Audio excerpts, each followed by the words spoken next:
not out of loss. The war is not over. But what do you tell somebody like myself? What do you say to me when I say, I don't want to pay this organization for not protecting me? What do you say to me as a group of people? What do you say? Oh, well, we have to pay taxes for stuff that we don't want. Somebody said that to me before already. But really, as citizens, what are we saying to one another? I'm telling you, I don't really like sitting here paying taxes for organizations that don't work for me, but yet I still have to pay for it. $500 a month. Why? What is everybody else thinking of this? And why are we sitting here looking at me now like, oh, well, because you're talking. well, I mean, but Because you're awesome. the point is, Yeah. I'm not going to say that. I'm just one man, okay? I can say it all I want, but I'm just one man.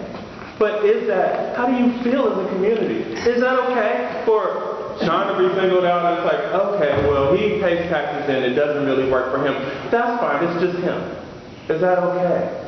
And that's what we have to ask ourselves. I mean, that's what I'm hearing.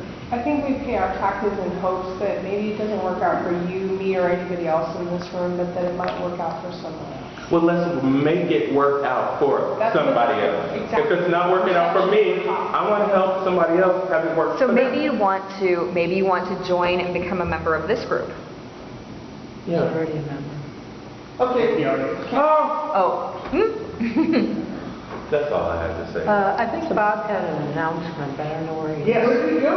I don't just went around the corner to the restroom or was it like? Okay. Other than Bob's announcement, is there some specific, some specific issue that we either haven't covered tonight or want to talk about? Sorry. Just a quick question, kind of to piggyback on something that I think Linda said, of capitalizing on this really politically moving environment this coming months.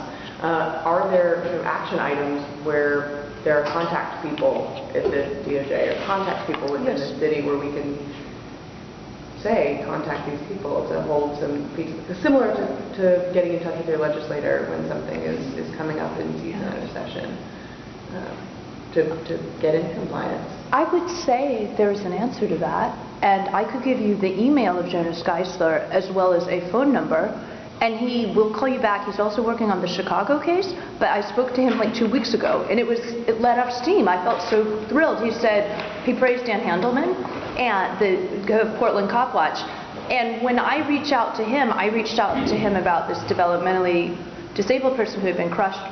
He'd almost been blinded completely by the Portland police, and he heard that case story, and he's a very sensitive person, and he's very kind, and he was the only one who seemed to care when he had been malpracticed and almost killed in a hospital. I think there's a lot of value to having a space to let off steam and vent, but I also think that there's value in just logging your assertion that you hope movement takes place. And again, similar to contacting your legislator in session when you hope that they vote for this, or I hope I'm your constituent, I hope you vote for this. Like when I sent an email to Jonas Geisler, I published it on my blog. So I have a record that I'm communicating with him. No, that's an example, certainly. What's your announcement, Bob? Either yesterday or the day before yesterday, I'm not exactly sure on the date. Portland police went over and grabbed and arrested a person filming the police over at East Precinct. Oh, this is the new one? Yeah.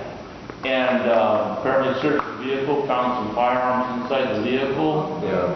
So now he's facing weapons charges and he's facing attempted assault on a police officer. Which to me is straight bull anyway.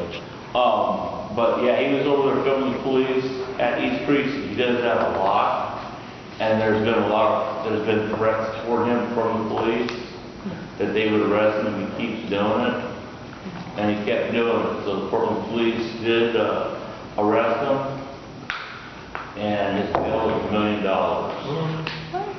Really? A guy named Eric. Eric, do we know? Oh, I did read the article. Eric, do you know his last name?